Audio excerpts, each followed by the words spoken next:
Hello everyone, কেমন আছো সবাই? আমি তো ভালোই আছি। তো আমার আরও একটি নতুন ব্লগ ভিডিওতে তোমাদের স্বাগতম। তো আমরা আজকে চলে এসেছি ঢাকা সাভারের মুজিবনগরে। বলো তো এটা কোন জায়গা?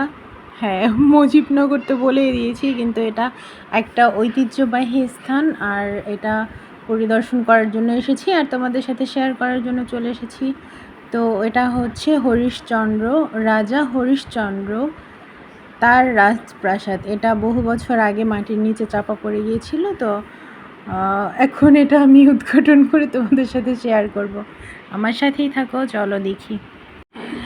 তো গাইস, এই রাজা হরিশচন্দ্রের রাজপ্রাসাদ এটা 1918 সাল পর্যন্ত মাটির নিচে চাপা পড়েছিল। তো প্রাচীন যুগে রাজা হরিশচন্দ্রের শাসনামলে এই সাভারের পূর্ব নাম ছিল সম্ভার, আর সম্ভার থেকেই সাভার হয়েছে। রাজা হরিশচন্দ্র ছিলেন একজন অত্যন্ত দানবীর রাজা। রাজা হরিশচন্দ্রের জীবনী নিয়ে বিভিন্ন গল্প, নাটক, সিনেমা বিভিন্ন ইউটিউব চ্যানেলে দেখা যায়। আপনারা অবশ্যই সেখানে সার্চ দিয়ে দেখতে পারেন। বহু বছর আগেই এই রাজপ্রাসাদ মাটির নিচে চাপা পড়ে গিয়েছিল। তো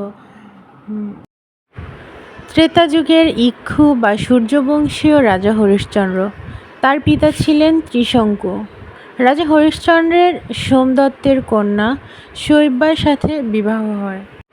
রাজা হরিশচন্দ্র যেমন দাতা তেমনি ধার্মিক এবং সত্যবাদী, তাই তার কাছে যে যা আবেদন করত তাই পেত।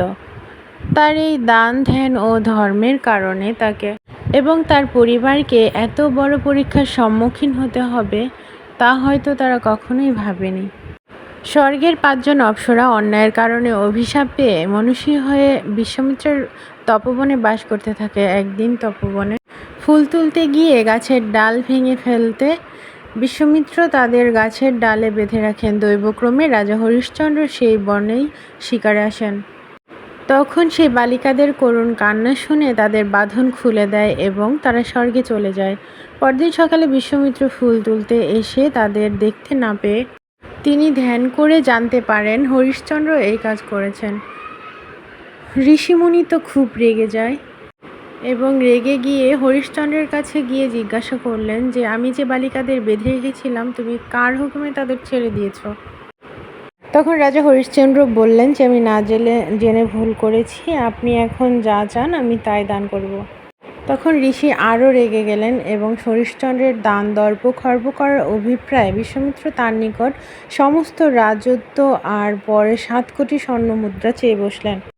ঋষি আরও বলল, সম্পূর্ণ রাজত্ব দান করার পর রাজ্যের মুদ্রার উপর তার আর কোনো অধিকার নাই, তাকে